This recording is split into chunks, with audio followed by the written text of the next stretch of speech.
Greetings, YouTubians, and welcome back to Wayne Sharp World, where today we're going to be taking a look at the newly released steel wheel Barghest. As always, I want to thank you guys for tuning in today and checking out today's episode. If you like what you see, please do me a huge favor, hit that subscribe button, follow along, and I will continue to pump out some good content for you guys to check out. Now let's go over some specs on this knife. We have an overall length of 8.39 inches, blade length coming in at 3.5 inches, cutting edge at 3.75 inches, blade width at 1.10, blade thickness at 0.13, so got a beefy little stock here. Blade material being D2, drop point style blade with a satin flat grind. Handle length at 4.75 inches, handle width at 1.14 inches, handle thickness at 0.53 inches. Handle material being G10, coming in at 5.37 ounces, and we're looking at a right-hand, left-hand tip-up carry, which is something I really like the way they did that. Overall price, $72.99 for this knife. We're going to talk more about that here later. But first, let's do some size comparisons. Let's start off with some micarta options. We have the Spyderco Shaman, and we have the CJRB large feldspar. Or just feldspar, actually. I don't think it's large. I think it's just feldspar. So as you can see, pretty close comparisons there. Little differences here and there. And let's take a look at a Kaiser. This is the Kaiser Justice, a newer knife that I'm a huge fan of, as well as another release from earlier this year. This is the Steel Will Rocat, or I'm sorry, Real Steel Rocat, another fantastic knife. I'm a big fan of this guy as well.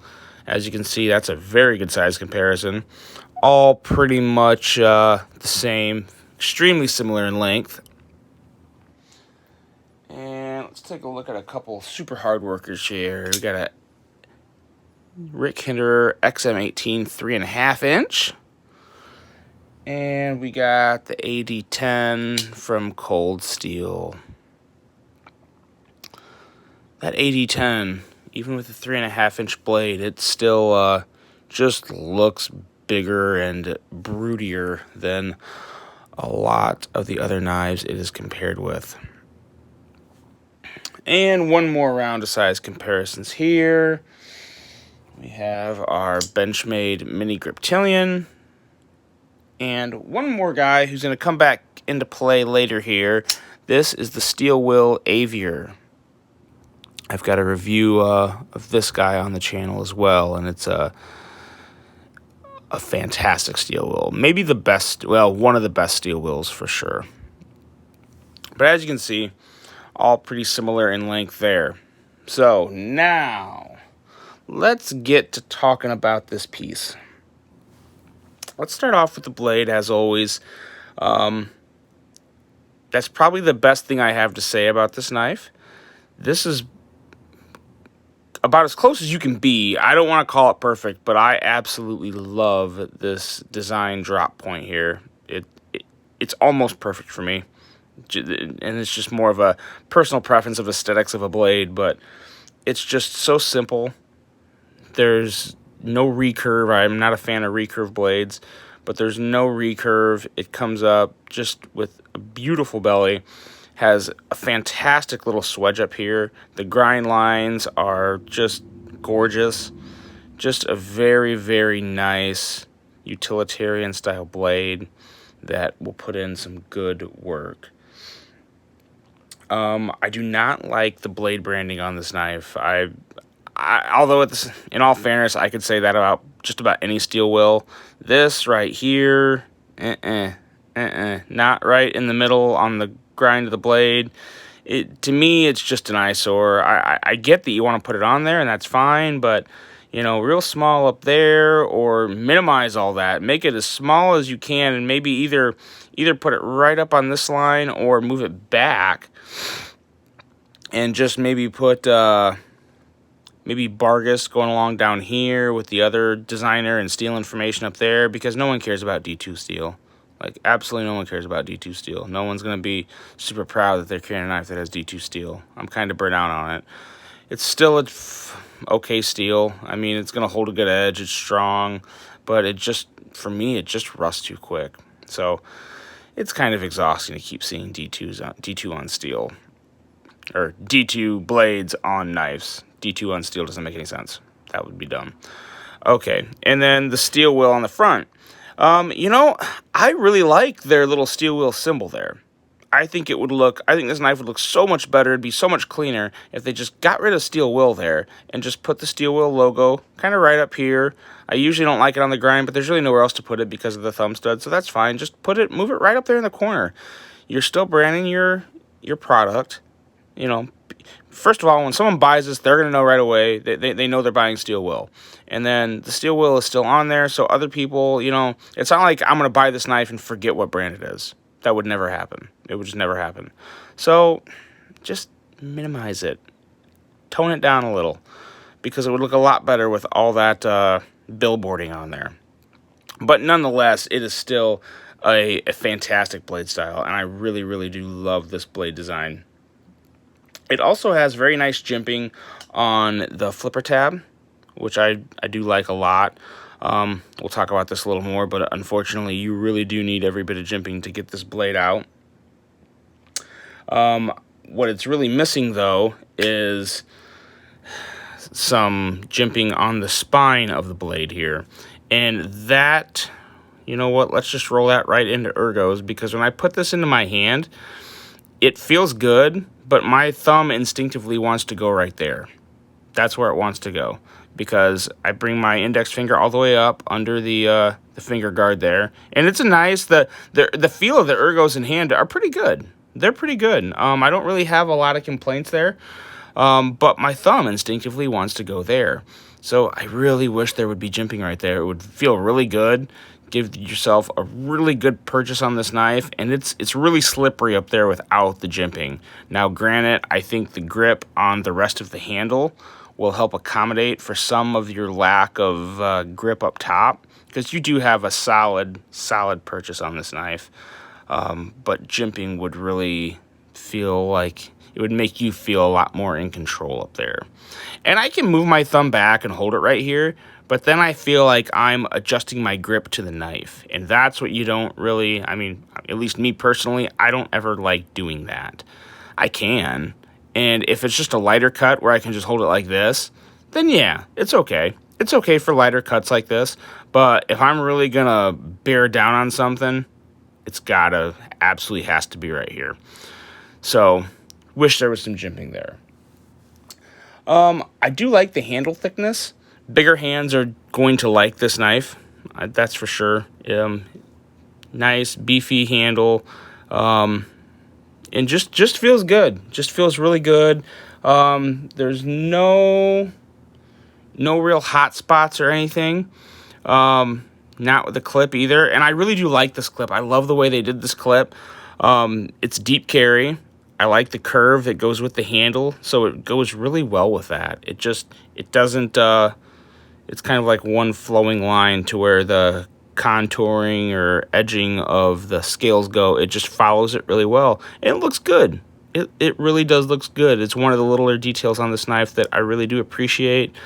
We have recessed screws, not a recessed pocket clip, but I'm actually okay with it on this one. And that's very few and far between, but this is why.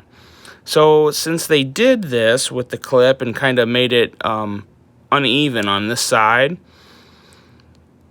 they didn't recess it. So when you put it over on this side, it fits just in this little screw hole. And what you have is this is a little longer. This is holding it into the backspacer, holding the scale and the liner into the backspacer, but there's just one other little hole here.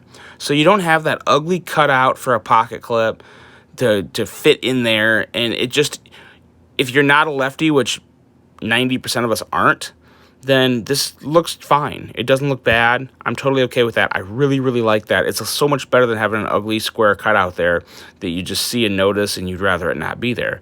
And for lefties, it's the same thing. There's no cutout there. So both lefties and righties are getting a nice looking bottom end of the scale that doesn't look too ugly. And actually, let me grab something real quick. I should have got it before I started the video.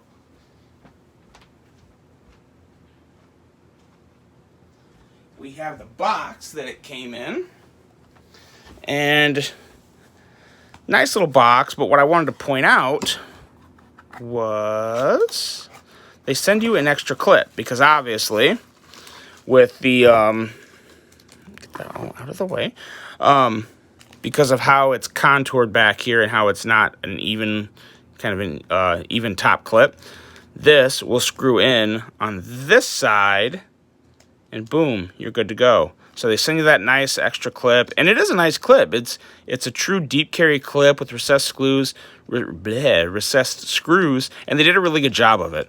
So I like that. There's been the clips on steel wheels in the past have not been anything I really liked very much, but I do like this one a lot. So I'm glad they made an improvement there. But yeah, just to touch back on the Ergos, overall, they're good. Overall, they're not too bad.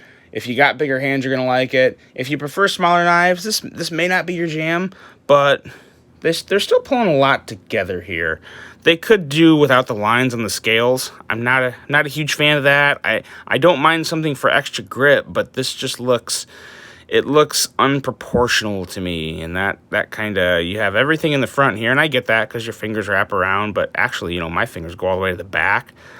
I would almost always prefer on something like this, just the same texture all the way across the scale. It doesn't have to go from top to bottom, but if you're going to put them right here, then just keep them from, all the way over. Again, that's pure personal preference. I just don't really like the way this looks. Again, it functions just fine. Really nothing to worry about there, but I just don't know why companies do that. Kind of makes it look like a gas station knife from here on down. It's like, no, I don't like that. But it's okay. Not a huge deal. Just wanted to point it out. And then the action on this guy, and this is where this knife, for me, kind of goes downhill. It's on washers, and it's just... All right, so I'm going to give it a good flip here. So it opens up there. There's a few ways you can deploy a knife by flipping. You can kind of push, and it's not happening here. You will never be able to, unless you do some wrist, then you can get it open. But this is just a very... I don't know if gummy's the word. It's just a slow deploy. It's not whippy or snappy or anything like that. You can use the thumb studs and they work, but it takes wrist. You always got to use wrist for that, and it comes open. So the action, I'm gonna hold off hope that this is gonna break into. I've had a couple steel wheels before, and I will say one thing for steel wheels: they break in as good as any knife. They break in fantastically.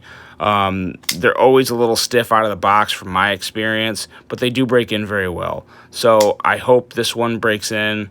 I still haven't opened this and cleaned it yet. Let me know, guys, would you prefer that I disassemble and clean a knife before doing the review, or do the review as is out of the box? I've always done it as is out of the box for like just about everyone, because I feel like that's what you guys, it would be best served to give you guys the most realistic expectations about making a purchase and pulling the knife out of the box, and that's what you have. So that's why I do that. But let me know. I mean, I'm sure a lot of you guys, if not damn near all of you, maintain your knives as well. You're going to open them up, disassemble, clean them, lube them, put them back together. So let me know. I can do that. No problem. I love doing that. But I'm just not sure what you guys prefer. And again, this channel is about you guys. I want to give you guys good, honest reviews that will hopefully help you make good decisions on purchases. So let me know what you want. Should I disassemble and clean it before I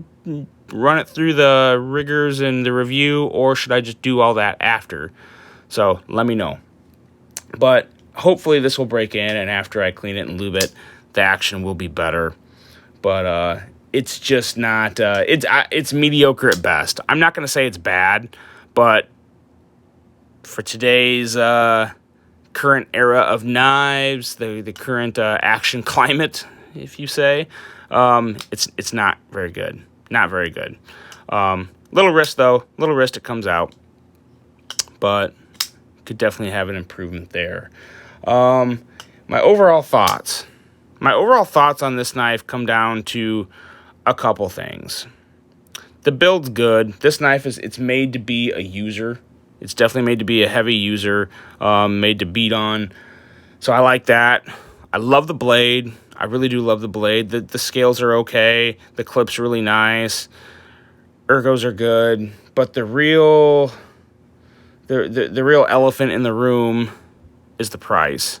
And I'm going to pull the steel wheel Aviar back out because I personally like the Aviar a lot more as an overall package compared to the Barghest for one glaring reason.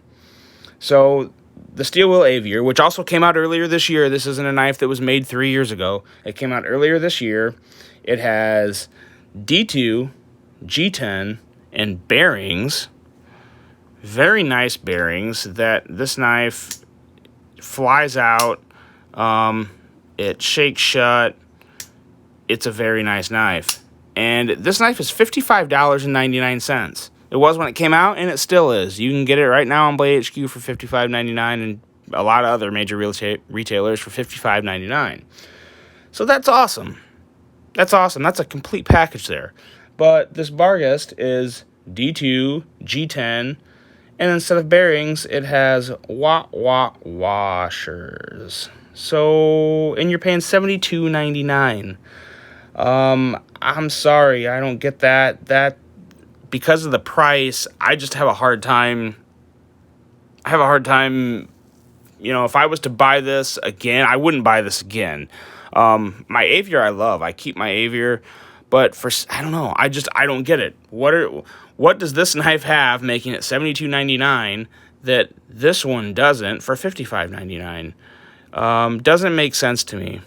Doesn't make sense. I don't think it's a justified price. So I have a problem with that $72.99. So again, solid build quality,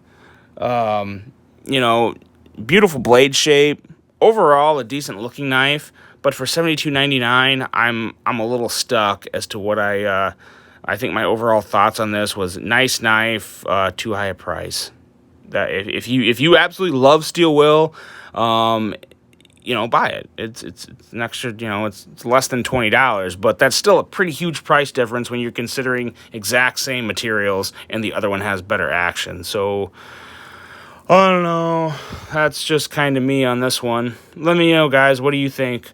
Do you think that price is too high, way too high, just right? Let me know. It's going to be hard to change my mind otherwise. I think this knife is just overpriced, but all in all, still a decent knife. So that's all I got for you guys today. Hope you have a great Sunday, and I will see you on the next one. Take care. Bye.